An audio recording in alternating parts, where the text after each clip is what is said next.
wabarakatuh. A'udzu billahi minasy syaithanir rajim. Bismillahirrahmanirrahim. Kama arsalna fiikum rasulan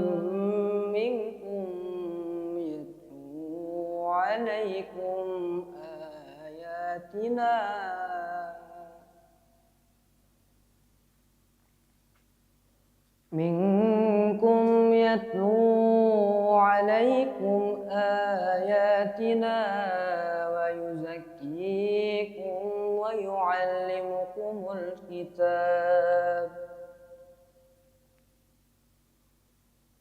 wa yu'allimukumul kitab wal hikmata wa yu'allimukum ma lam takunu ta'lamun.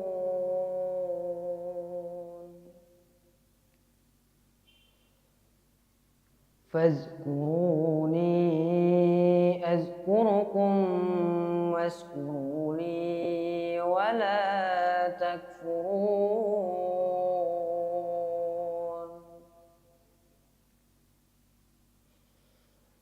Ya ayyuhalladzina amanu ista'inu bis-sabri was-salah.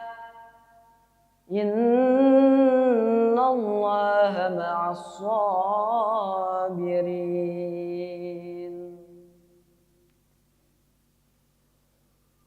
Wa la taqulu liman yuqtalu fi sabilillahi amwat, bal ahya'u walakin la tash'urun.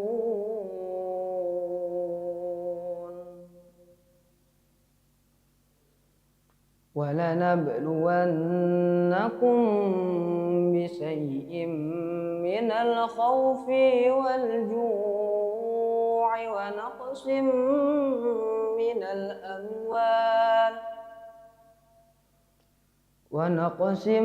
minal amwali wal anfusi was samarat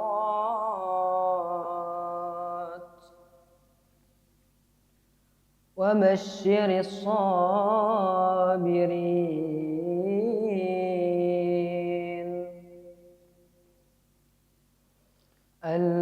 alladzina idza asabathum musibah qalu inna lillahi wa inna ilaihi raji'un. Ulaika alaihim salawatun min rabbihim wa rahmah wa ulaika humul muhtadun. Shadaqallahul azim.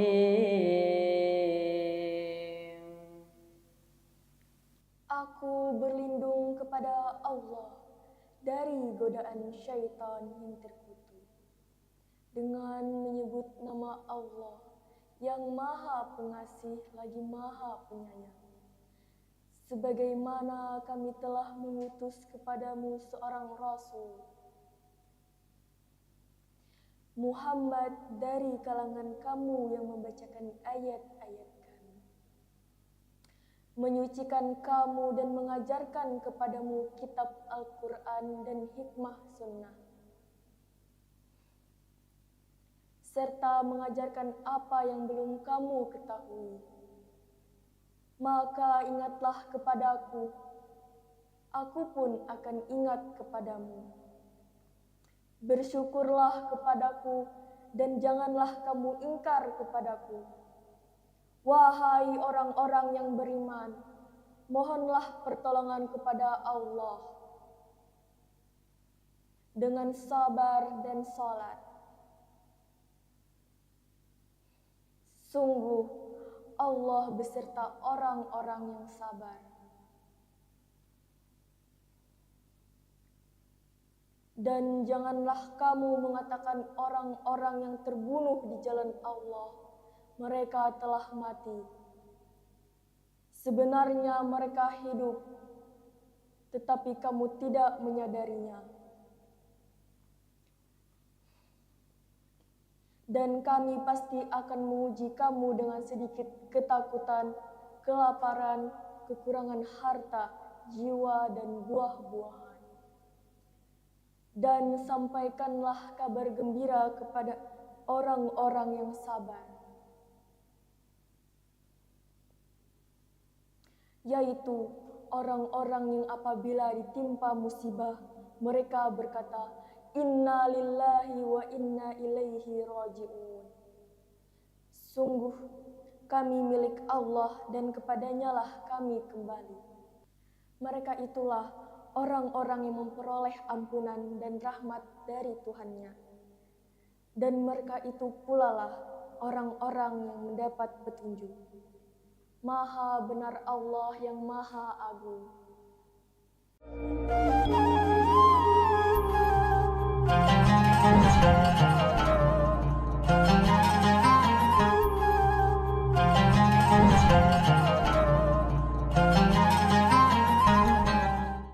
Assalamualaikum warahmatullahi wabarakatuh. Waalaikumsalam warahmatullahi wabarakatuh. Alhamdulillahirrabbilalamin. Segala puji bagi Allah yang telah memberikan kita kesehatan dan juga keberkahan, sehingga hari ini kita bisa kembali berjumpa pada program Gema Ramadan 1447 Hijriah. Semangat menggali hikmah dan menebar berkah di bulan suci. Salawat serta salam semoga senantiasa tercurah kepada Nabi kita junjungan Nabi besar Muhammad sallallahu alaihi wasallam beserta seluruh keluarga, sahabat dan umat beliau hingga akhir zaman. Pemirsa Gema Ramadan yang dirahmati Allah, senang sekali di sini saya Muhammad Kamil Syakbani bisa kembali menemani sanak kominfo semua dimanapun berada. Pada episode ke-17 Ramadan kali ini kita akan membahas tema yang sangat penting dan dekat dengan kehidupan kita sehari-hari, khususnya bagi orang tua dan generasi muda. Dan pada episode kali ini kita akan membahas tentang sosok anak soleh dan solehah. Tema ini mengajak kita semua untuk memahami bagaimana membentuk karakter anak yang tidak hanya cerdas secara intelektual, tetapi juga kuat dalam iman, berakhlak mulia, dan memiliki kepribadian yang baik. Untuk membahas tema tersebut, telah hadir bersama kita narasumber dari Dinas Pemberdayaan Masyarakat dan Desa, Pemberdayaan Perempuan dan Perlindungan Anak Kabupaten Hulu Sungai Selatan. Assalamualaikum Bapak. Waalaikumsalam warahmatullahi wabarakatuh. Alhamdulillah. Bagaimana kabarnya Pak? Alhamdulillah sehat. Alhamdulillah sehat, semangat Pak ya.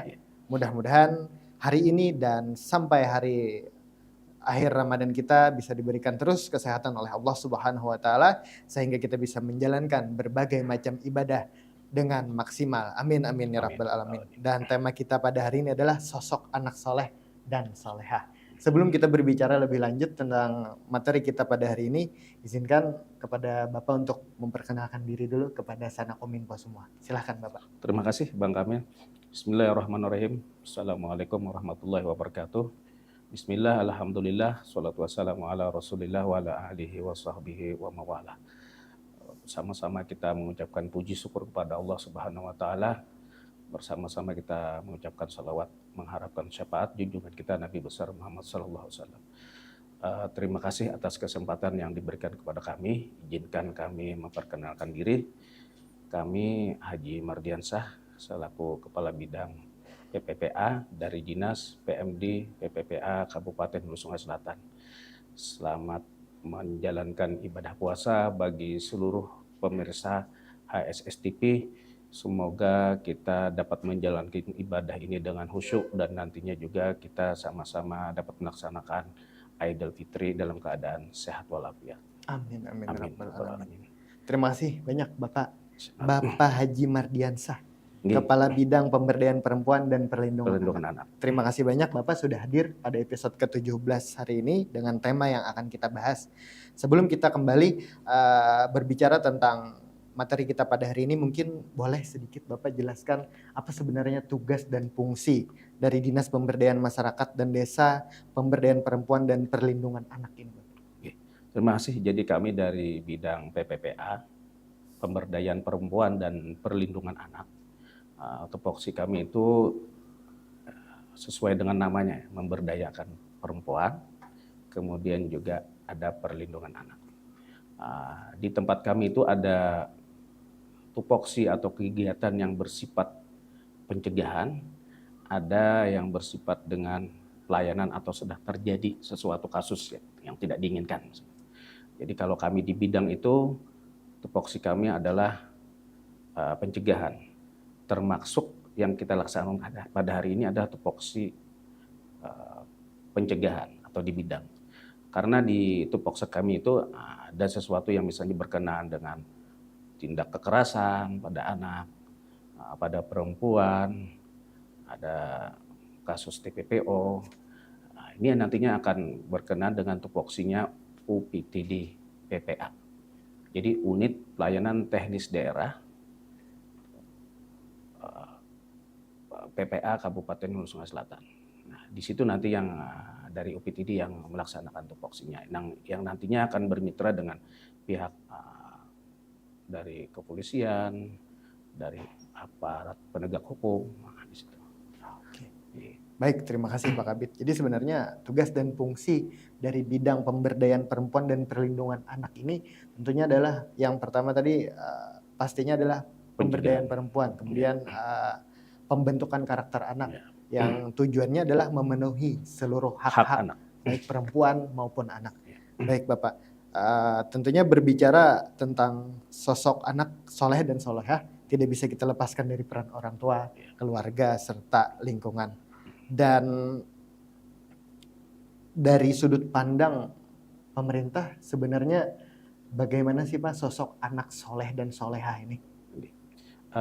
Sebelum kita memasuki hak anak soleh dan solehah, kita harus tahu dulu pengertian anak itu apa, batasan anak itu apa. Jadi anak itu menurut Undang-Undang nomor 35 tahun 2014 yang dinamakan atau yang disebut dengan anak itu adalah seorang yang berusia di bawah 18 tahun.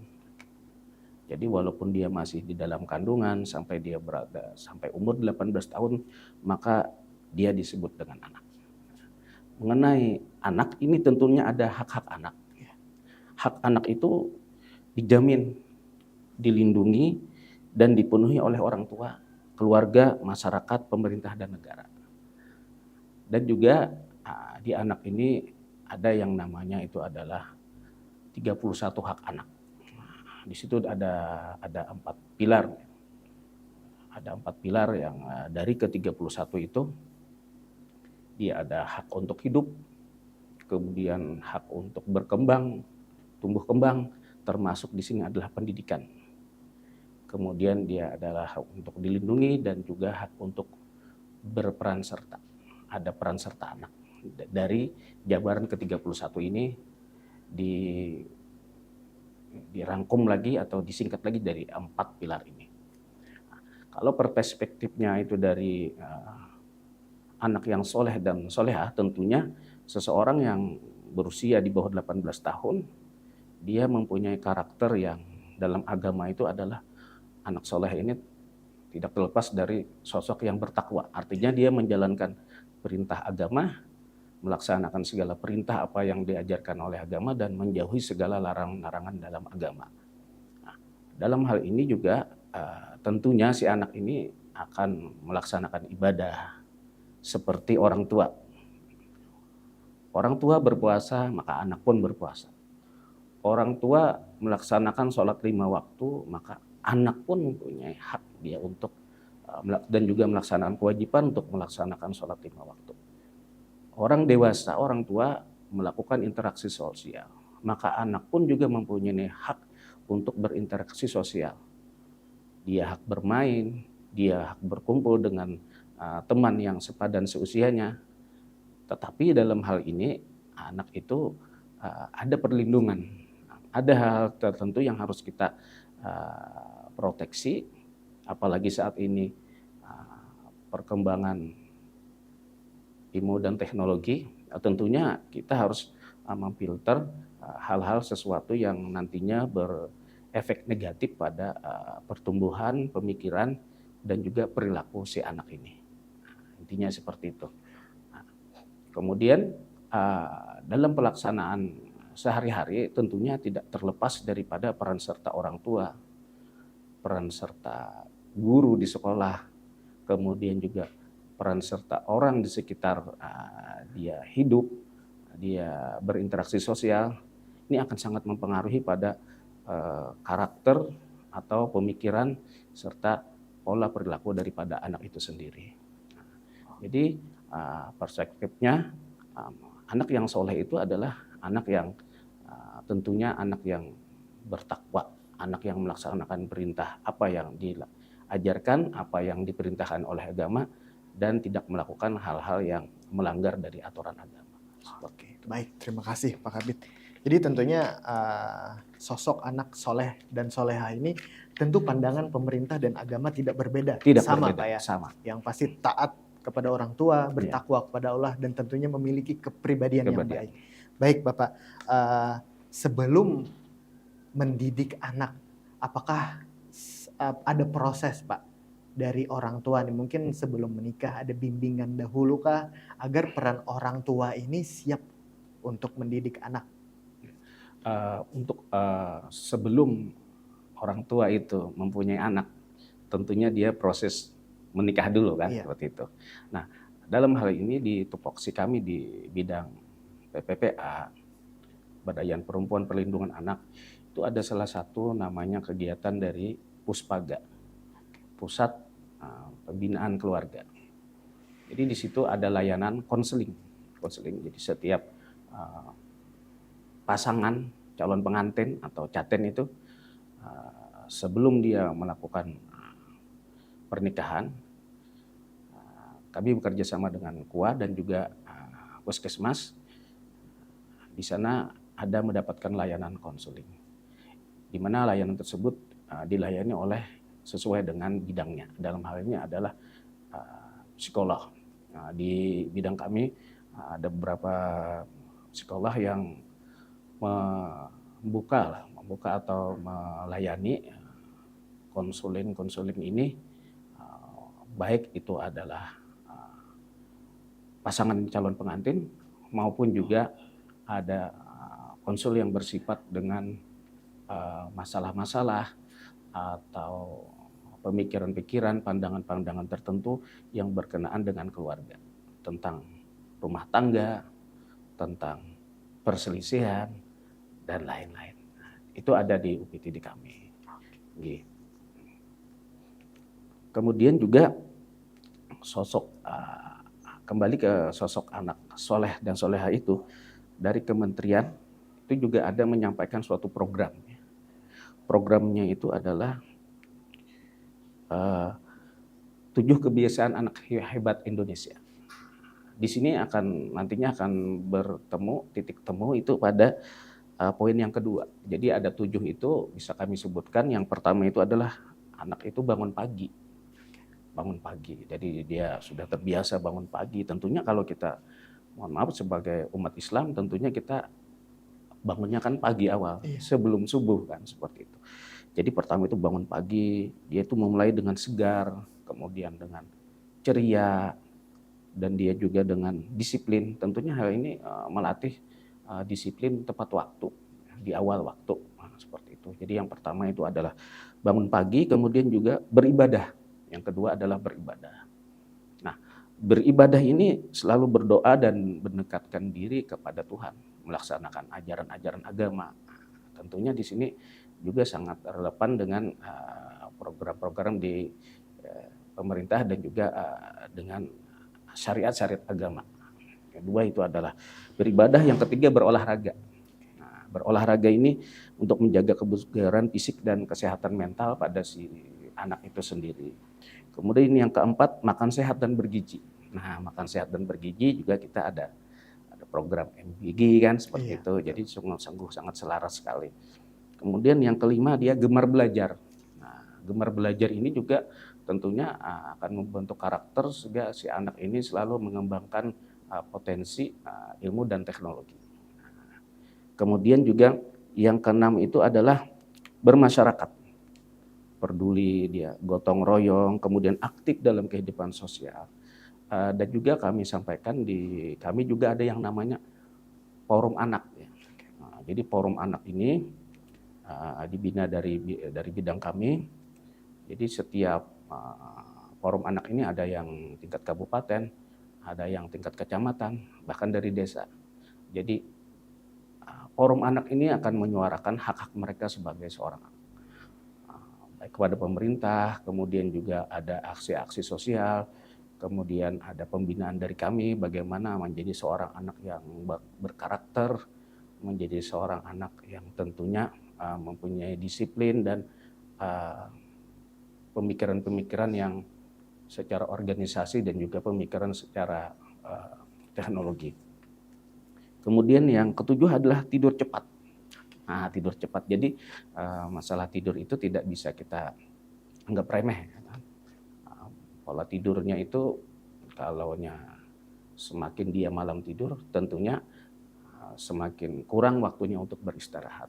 Dan pada saat tidur itu tubuh kita tentunya akan merefresh kembali untuk melaksanakan kegiatan-kegiatan yang akan kita laksanakan di esok harinya. Nah, jadi 7 kebiasaan ini yang digerakkan dari kementerian.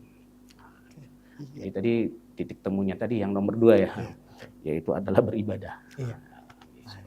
Baik, terima kasih banyak Bapak. Sudah dijelaskan tadi oleh Bapak mulai dari hak-hak anak, kemudian berbagai macam program yang sudah dilaksanakan oleh dinas ini Pak ya. Dan yang tadi 7 kebiasaan anak hebat Pak ya. Ya. Yang poinnya adalah nomor 2, Ya. beribadah, yang sesuai dengan tema kita pada hari ini adalah sosok anak soleh dan solehah. Ketika di saat anak itu sudah mampu dengan mandiri meningkatkan ketakwaannya kepada Allah, maka karakternya mungkin akan terbentuk dengan baik Pak ya. Oke, kita kembali Pak nih pada proses orang tua membentuk perannya sendiri tadi Pak. Ini apakah ada umur ideal Pak untuk pasangan menikah, nih umur berapa sih sebenarnya yang pas itu Pak? Menurut undang-undang perkawinan itu pasangan ideal yang menikah itu adalah usia 19 tahun. 19 tahun baik dari pria maupun dengan wanita. Jadi perempuannya harus 19 tahun, kemudian juga prianya juga harus 19 tahun.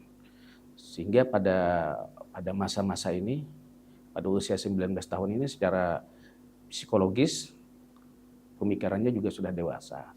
Kemudian juga khususnya untuk si ibu, calon ibu, organ-organ reproduksinya itu sudah mumpuni lah, sudah matang, sudah siap untuk hamil, kemudian juga untuk melahirkan, dan juga secara psikologisnya siap untuk memelihara bayi yang akan dilahirkan, seperti itu. Jadi ada usia-usia. Sehingga juga pada program kami pada Puspaga itu ada pelayanan-pelayanan baik dari segi psikisnya, kemudian juga dari kesehatannya. Untuk kesehatan itu kami bekerja sama dengan pihak dinas kesehatan, dalam hal ini melalui puskesmas, ada bidan yang memberikan konsultasi, memberikan konseling kepada calon ibu itu pada saat dia sebelum melakukan pernikahan.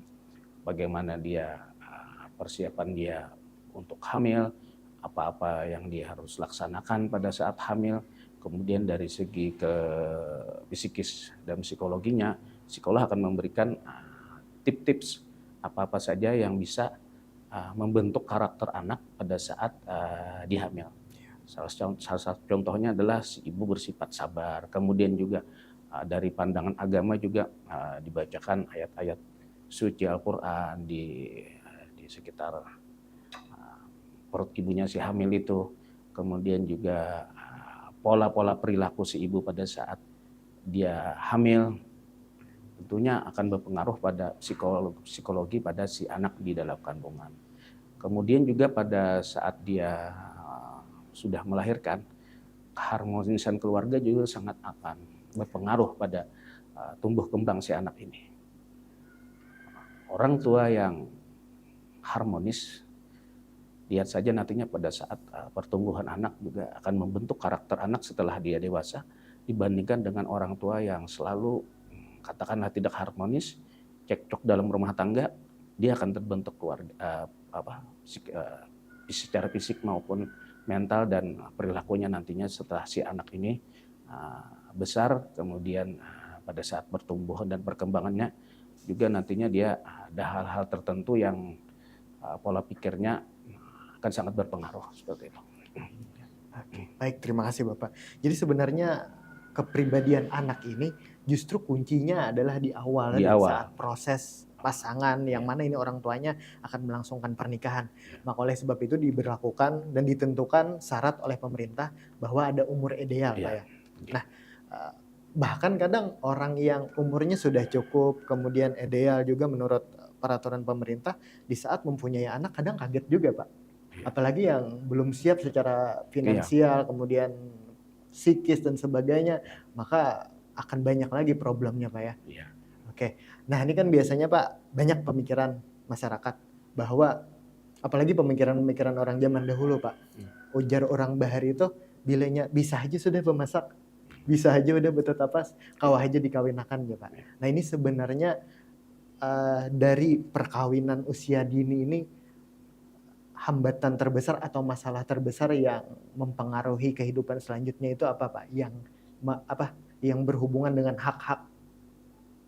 Biasanya kan karena kawinnya usia dini, kemudian tidak tercatat oleh negara, tentunya ada hak-hak yang tidak bisa didapatkan oleh mereka, Pak. Baik, memang ada mungkin masih ya pemikiran apabila sudah bisa memasak, kata Fian tadi, maka sudah bisa dikawinkan. Cuman pemikiran seperti itu kan pemikiran dulu ya. Kalau sekarang ini kita berpikirnya lebih rasional, kan, lebih logis lagi. Apakah dengan dia bisa memasak itu permasalahan akan selesai? Karena rumah tangga yang zaman sekarang dengan yang dulu kan berbeda nih. Betul. Banyak tantangan-tantangannya dari segi tantangan perkembangan zaman, dan lain-lain lah. Banyak aspek-aspek yang harus kita penuhi. Tentunya pada saat seseorang yang katakanlah belum sampai usia itu, dan pemerintah menentukan umur 19 ini juga bukan serta-merta bukan hanya berdasarkan angka. Tentu ada pemikiran-pemikiran, tentu adanya penelitian-penelitian, kajian-kajian.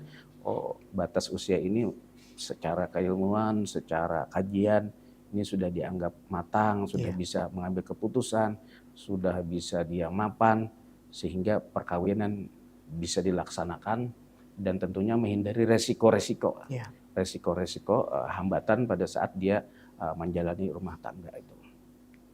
Kemudian apabila tadi pertanyaannya seseorang yang belum berusia, secara ketentuan pemerintah bisa dilaksanakan perkawinan tapi dia tetap menikah kan seperti itu dengan alasan tadi sudah bisa memasak, tentunya hal ini dia tidak akan mendapatkan hak-hak dia sebagai keluarga negara dalam artian tidak tercatat tidak tercatat secara administratif. Mungkin buku nikahnya, kartu keluarganya juga kan akan sulitan seperti itu. Dan dalam pandangan dari sudut pandang yang berbeda dalam hal ini dari sudut pandang agama sah saja kan, sah saja artinya kan seorang perempuan yang sudah katakanlah dalam ilmu fikih itu ada ketentuannya bisa dilakukan perkawinan atau pernikahan. Tapi dari pemerintahan kita kan ada aturan-aturan secara administrasi. Nah tadi dia tidak mempunyai atau tidak memiliki hak pencatatan secara administratif dalam hal ini kartu keluarga atau buku nikah. Nah, makanya itu ada juga nantinya ada hal yang harus dilakukan, misalnya dia akan melakukan membuka sidang di pengadilan agama kan seperti itu, ada ketentuan yang harus dia penuhi lagi seperti itu. Oke, baik, terima kasih Bapak. Jadi sebenarnya dampak dari menikah usia dini ini sangat besar Pak ya. Yang pastinya adalah tidak bisa memenuhi hak-haknya tersendiri, yaitu yang seperti Bapak katakan tadi, mungkin buku nikah tidak tercatat secara negara, kemudian akta anaknya pun tidak tercatat juga Pak ya. Nah, yang seperti dikatakan oleh Bapak tadi bahwa pemerintah menentukan syarat dan ketentuan bahwa umur ideal itu tidak hanya angka, Ya. tetapi banyak yang terkandung di dalamnya, mulai dari psikisnya harus siap, finansialnya harus siap, mentalnya harus siap, dan itu semua penting Pak ya, Iya. dipikirkan sebelum melangsungkan pernikahan. Iya. Baik, kita berbicara lagi Pak terkait parenting. Nah, ujar orang tuh Pak, mendidik anak tuh harus keras ya, supaya inya nih masih ya. Ada juga yang menyambat bahwa mendidik anak tuh harus lemah lembut ya Pak. Nah, ini sebenarnya parenting yang sangat tepat pada zaman saat ini nih, parenting seperti apa Pak? Berbicara mengenai parenting, kalau orang dulu harus keras, Iya. keras. Untuk saat ini ada pendekatan-pendekatan psikologis yang bisa memberikan rasa aman dan nyaman bagi anak itu sendiri. Semakin kita keras pada anak, semakin besar resikonya anak ini juga akan melawan. Jadi ada pendekatan dengan makanya dalam itu ada teknik, misalnya ada dengan teknik sentuhan, dalam hal ini sentuhan yang positif ya, pendekatannya. Kemudian juga pendekatan yang secara humanis, kemudian juga memberikan kepada hak anak. Hak anak sekarang ini dia diberikan kesempatan untuk mengutarakan atau menyampaikan hal-hal yang berkenaan dengan hak-hak. Misalnya dia hak pada saat dia sudah bisa berbicara, dia sudah bisa berpikir, hak misalnya si orang tua seperti yang Kakak sampaikan tadi, Abang sampaikan tadi, harus keras. Ya. Kamu apabila sudah lulus SMA harus sekolah di fakultas ini, harus ini. Si anak mempunyai hak. Hak dia apa? Mengutarakan haknya bahwa saya maunya sekolahnya di sini. Nah, dalam hal ini konsep itu kembali ke situasi dan kondisionalnya. Ada hal tertentu orang tua harus bersikap keras dalam hal ini adalah yang bukan berprinsip, prinsip dalam segi ini mengenai kebaikannya itu sendiri ada, dan orang tua tidak selalu harus keras. Ada hal tertentu yang juga orang tua ini harus memasuki ke dunia anak itu sendiri, memasuki ke dunia anak sendiri. Jadi bersifat keras ya keras, tapi ada batasan-batasannya. Karena kalau tidak terlalu keras juga nantinya akan membentuk karakter pada anak ini, dia akan menjadi anak yang tidak punya karakter dan manja seperti itu kan. Jadi ada batasan-batasan untuk itu yang harus dilakukan. Tidak keras selalu, juga tidak selalu artinya lemah selalu juga tidak, sesuai dengan situasi dan kondisionalnya seperti itu. Oke. Baik, jadi memang parenting keras maupun lemah lembut ini harus diimbangi. Diimbangi. Iya, agar pembentukan karakter anaknya ini sesuai. Dengan apa yang diinginkan. Iya, betul. Terima kasih banyak Bapak. Kemudian kita berbicara tentang parenting kembali Pak. Biasanya ini menjadi perdebatan Pak bagi orang tua ataupun tenaga pendidik, atau yang mana dalam ini guru Pak ya. Biasanya kalau anak itu mengalami masalah, biasanya jar orang tuanya di sekolahan nih kalau jar. Kemudian ujar gurunya di rumah kalau ini aja. Nah ini kan sebenarnya perdebatan Pak ya. Yang sebenarnya di dalam itu ada peran lingkungan, mungkin peran pertemanan. Ini sebenarnya seberapa besar sih Pak pengaruh pembentukan karakter anak ini yang berada di dalam lingkungan atau pertemanan itu Pak? Anak itu dunianya itu kan ada di rumah. Ada di lingkungan sekolah, ada di lingkungan bermain, kan seperti itu. Jadi ketiga dunia ini akan sangat pengaruhi, harus berimbang. Pada saat dia di sekolah, tenaga pendidik juga kemudian fasilitas sekolah, makanya di dalam 7 pembentukan aksi tadi, salah satu di peran sekolah itu adalah mengajarkan norma-norma agama, ajaran agama. Kemudian juga memfasilitasi kegiatan-kegiatan agama. Contohnya, fasilitasnya adalah musola misalnya. Musolanya tidak harus berbentuk bangunan musola kan, Iya. satu ruangan bisa disediakan untuk tempat fungsinya sebagai musola. Nah, di sini akan sangat berpengaruh pada karakter anak. Berbeda nantinya apabila anak ini dibiarkan atau tidak diarahkan sesuai dengan norma agama. Nah, kemudian pada saat di lingkungan bermain juga, di lingkungan bermain ini kan bersifat umum ya. Iya. Ya, bersifat umum. Nah, dari sini pengawasan orang tua juga Iya. bisa mengarahkan. Nah, anak yang bermain bukan serta-merta dilepas bermain, tapi tetap diawasi dengan siapa dia bermain, lingkungannya seperti apa, kemudian juga waktunya seperti apa, batasan-batasannya seperti apa. Juga sini kembali ke peran orang tua juga. Iya. Bahasa kita tuh ada di lapas sama Iya, sekali. betul. Seperti itu. Diawasi dan diarahkan. Nantinya dan ini akan sangat berpengaruh pada pembentukan pada karakter anak itu. Berbeda anak yang disiplin dengan anak yang tidak disiplin. Iya. Sangat berbeda. Makanya juga kami di forum anak itu menyampaikan kegiatan-kegiatan yang bersifat positif. Jadi kami di situ ada penggalian minatnya. Oh, anak ini dia suka, katakanlah dia mempunyai bakat dan hobi menyanyi misalnya. Iya. Nah, pada saat pertemuan kami membuka season untuk karaoke bersama. Siapa yang mau? Oke, silahkan. Iya. Kemudian juga anak ini secara komunikasinya bagus. Setelah itu dalam segi pada saat dia berdiskusi juga bagus. Wah, anak ini bagus untuk kita orbitkan menjadi seorang MC. Nah, jadi ada beberapa hasil atau binaan kami itu yang sekarang juga sudah menjadi MC dia. Iya. Menjadi dari forum anak, kemudian dari duta genre, kemudian dia sampai tingkat nasional.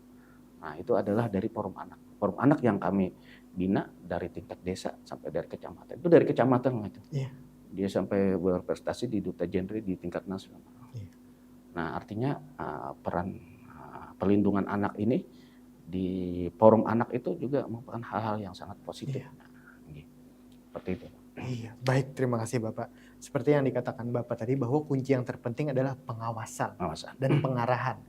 Yang ulun tanyakan tadi kepada Bapak bahwa kadang ini menjadi perdebatan oleh orang tua, kemudian guru, karena mungkin orang tuanya merasa di saat mendidik di rumah bagus aja, bujur aja, dan gurunya pun begitu di saat mendidik di sekolah bagus aja, bujur aja juga. Tapi kenapa kadang ada permasalahan yang terjadi, dan mungkin yang terlepas dari pengawasan adalah di luar lingkungan itu, Pak ya, baik pertemanan maupun lingkungan lainnya, dan itu menjadi harus keseimbangan. Ada Pak ya, baik dari pengawasan di rumah, di sekolah, dan juga di luar. Baik, terima kasih banyak Bapak. Tadi Bapak juga sudah menjelaskan bahwa ada program yang dilakukan oleh pemerintah yaitu Puspaga, kemudian Forum Anak. Nah, ini misalkan masyarakat Pak, baik perempuan maupun anak ataupun orang tua mendapatkan masalah, bagaimana cara mengakses layanan ini Pak?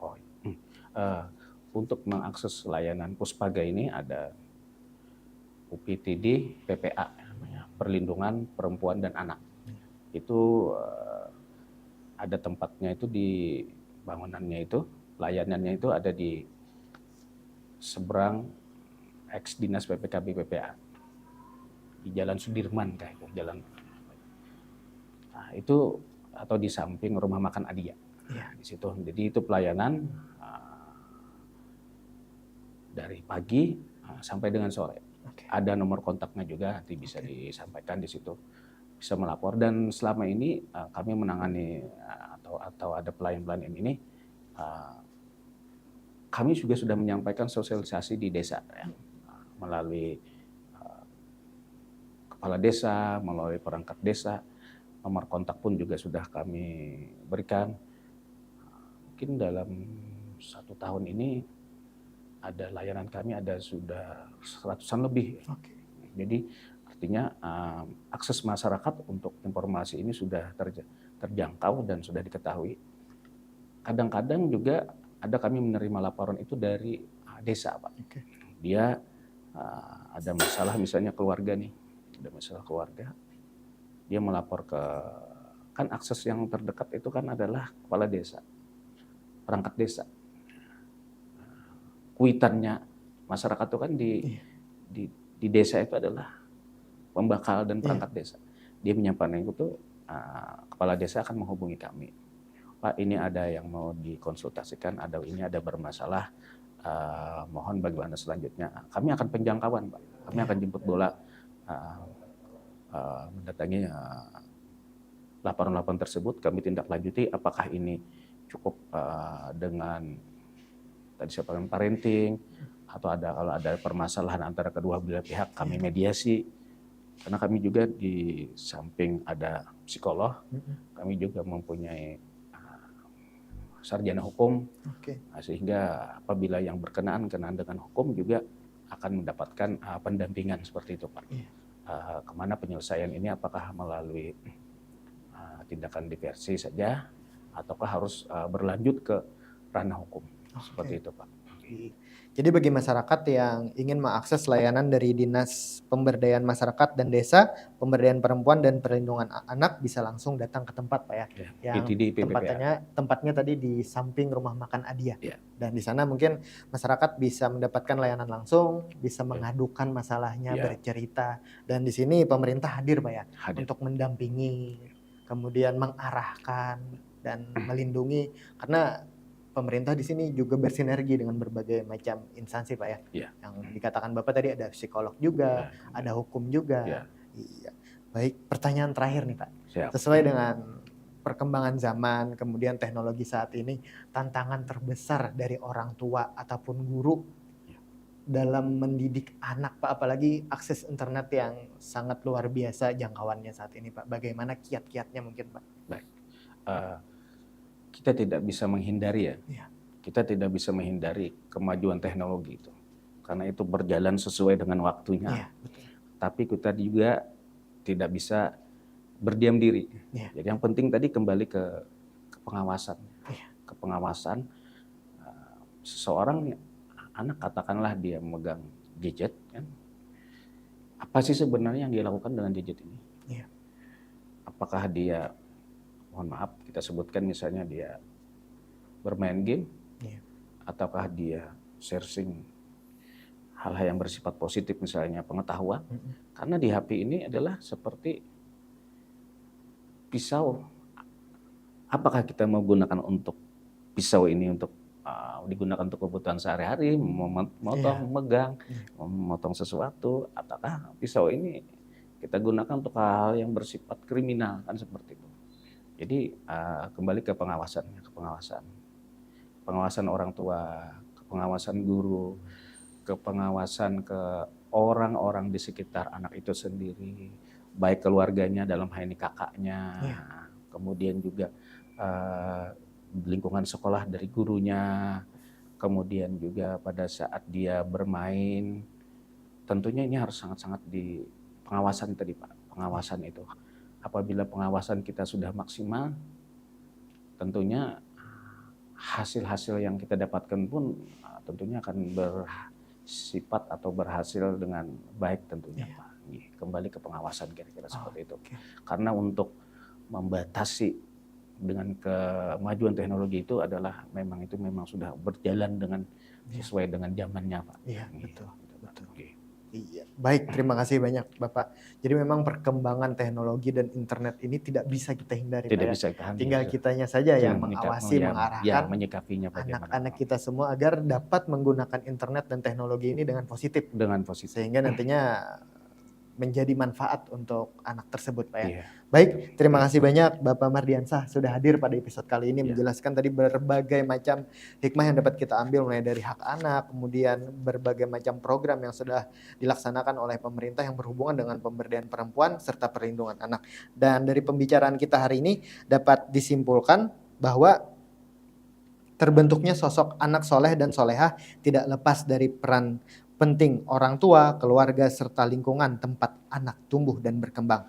Oleh sebab itu dibutuhkan sinergi yang kuat antara keluarga, masyarakat, dan pemerintah dalam membina serta membentuk karakter anak sejak dini.